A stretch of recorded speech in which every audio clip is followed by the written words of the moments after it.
Ordeno que essas mulheres se adornem com vestes modestas, diz ele, com pudor e sobriedade, sem cabelos trançados, ou ouro, ou pérolas, ou vestimentas caras, mas conforme são apropriadas às mulheres que professam a meiguice com boas obras. Que a mulher aprenda em silêncio, com toda a sujeição. Aqui ele lança um olhar para nós. Toda, repete ele. Mas não tolerarei que uma mulher ensine, nem que usurpe a autoridade do homem, apenas que se mantenha em silêncio. Pois primeiro Deus criou Adão, depois Eva, e Adão não foi enganado, mas a mulher, ao ser enganada, cometeu a transgressão. Não obstante isso, ela será salva pela concepção, se continuar na fé e caridade e santidade com sobriedade. O Conto da Aia, de Margaret Atwood, é uma distopia, um romance distopia, eu acho que é assim que chama, publicado em 1985. E uma coisa que eu acho muito interessante salientar antes de começar a falar sobre esse livro é que a Margaret, ela cresceu ali no contexto, vendo a Segunda Guerra Mundial e até vivendo por um tempo dentro ali dos muros de Berlim. Então, eu acredito sim que a autora em primeira pessoa é uma das melhores pessoas que a gente tem para poder falar sobre o que foi a crueldade humana e discorrer um pouco mais e trazer um pouco mais dessa realidade pra gente nessa obra simplesmente fantástica. Não é à toa que o Conto da Aia é considerado uma das melhores distopias dos últimos anos.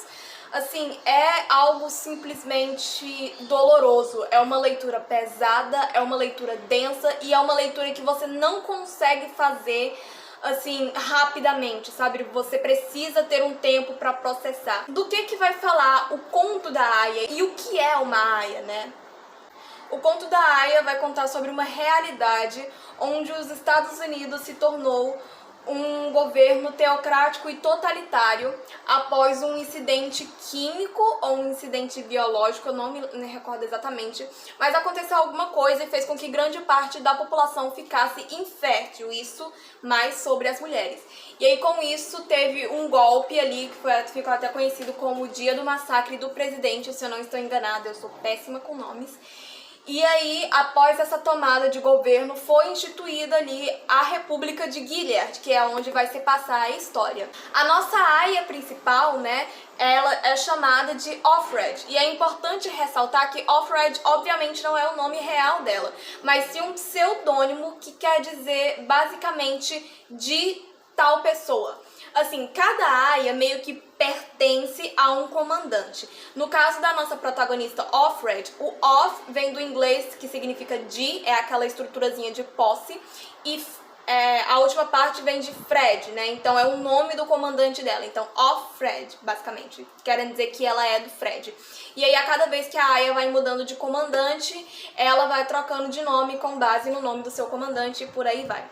A Offred, ela faz parte da primeira linhagem ali de aias, então ela é basicamente, logo depois que a república é instituída, logo depois que as aias são criadas, né, aí ela já tá ali, e a história vai ser toda narrada em primeira pessoa pela Offred, o que torna a leitura ainda mais densa, porque já não basta ser uma história pesada em si pela sua essência, ela ser narrada em primeira pessoa torna tudo ainda mais difícil de digerir, especialmente quando se é uma mulher lendo, sabe? Aí você se coloca no lugar dela e aí você se sente sufocada dentro dessa leitura, essa é a verdade.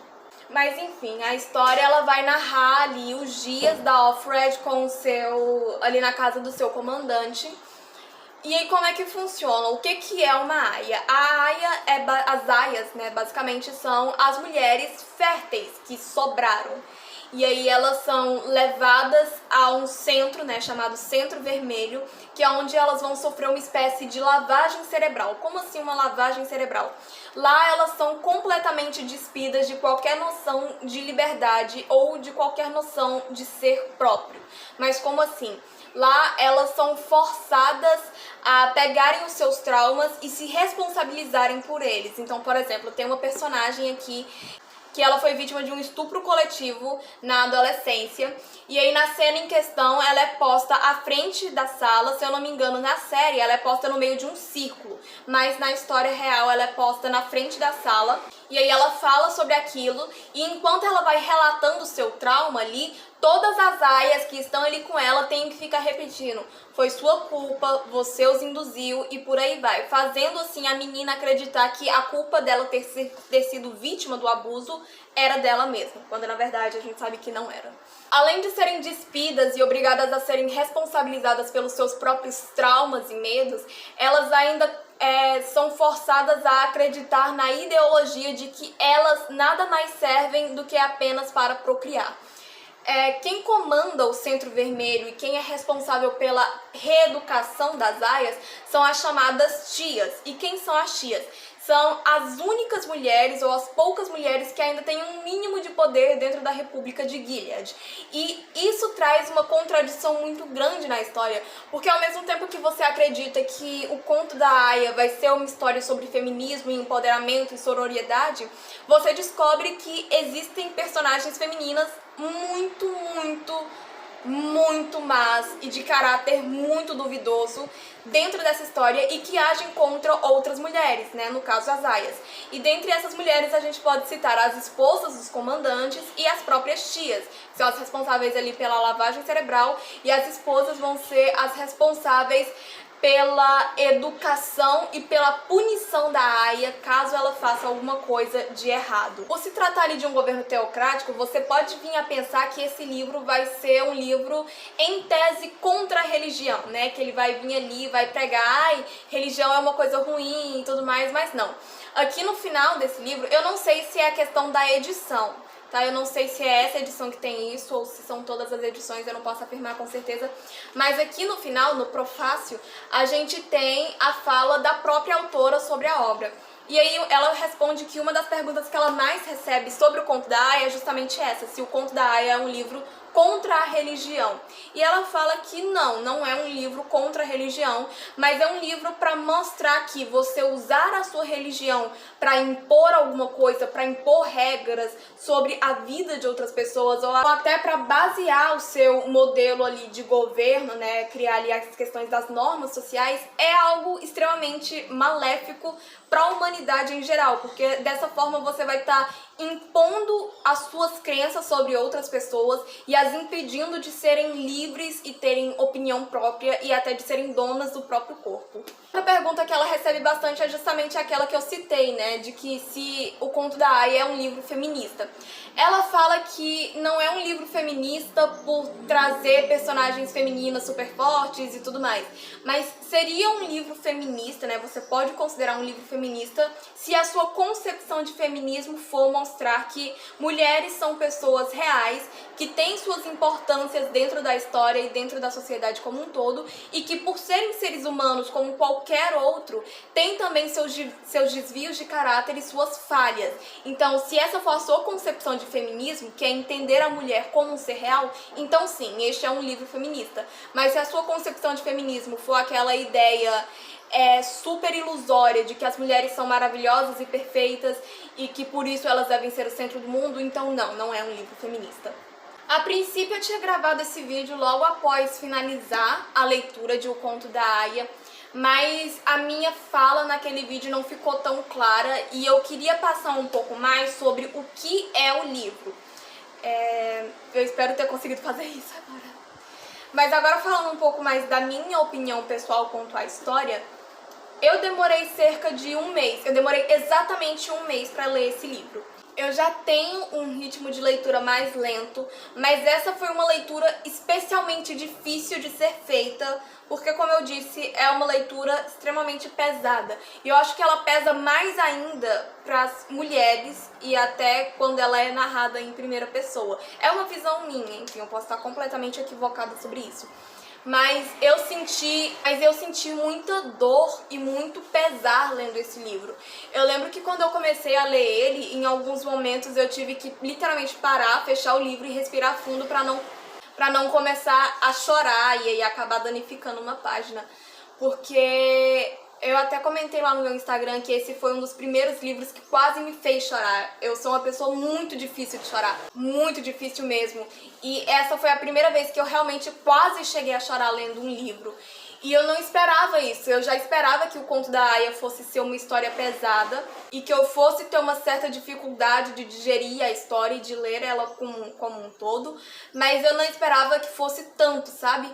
A sensação que a gente tem enquanto a gente lê o livro, enquanto a gente vive ali junto com a Offred toda aquela realidade, é simplesmente uma sensação de desesperança. Você fica desiludido de qualquer ideia de retomar a liberdade, de qualquer ideia de retomar as suas opiniões próprias, de retomar a posse do seu próprio corpo.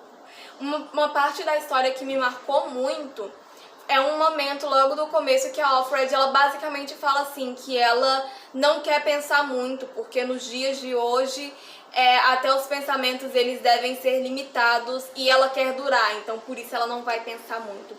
E isso me marcou muito porque eu sou uma pessoa que pensa demais, sabe? Eu sou uma pessoa que vive muito na minha própria cabeça e que tem muitas ideias ao mesmo tempo e muitas opiniões muito fortes sobre alguns pontos específicos. Então eu não consigo me imaginar numa realidade onde eu tenha medo de formular uma opinião, onde eu tenha medo de deixar minha criatividade fluir simplesmente porque eu quero continuar viva, sabe? É algo extremamente assustador até de se pensar. E durante a leitura do livro também eu comentei com várias pessoas ao meu redor que esse livro foi mais assustador que o livro O Iluminado, do Stephen King. E por que eu disse isso? Porque ao contrário do Stephen King, onde a história é pura ficção, esse livro ele é assustadoramente real. Porque basta você olhar alguns anos atrás na nossa história e você vai ver diversos relatos de sociedades teocráticas, totalitárias, que chegaram muito perto desse nível aqui de privação humana, desse nível absurdo de hierarquia de poder, sabe? E eu não quero pontuar só de machismo, falar só de sociedades extremamente machistas onde os homens dominavam as mulheres, mas eu quero colocar como um todo, porque eu acho que essa história ela pode se aplicar para muitas realidades, dentre delas o próprio nazismo, que foi onde os nazistas vieram ali querendo implementar a raça ariana sobre qualquer outra raça.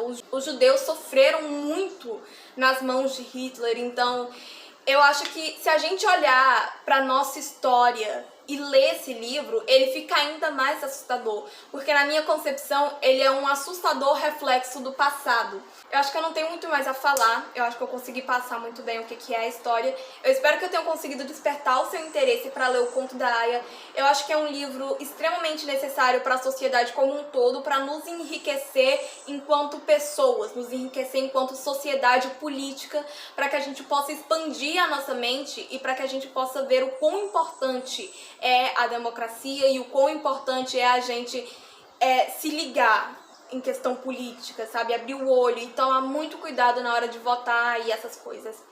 Então, eu agradeço se você viu até aqui. Não esqueça de fazer aquelas coisinhas chatas que todo mundo que grava vídeo pro YouTube pede, né? Que é curtir, se inscrever e compartilhar se você gostou. E deixar a sua opinião, eu quero saber se você já leu o conto da Aya, se você já viu a série e o que você achou. E é isso.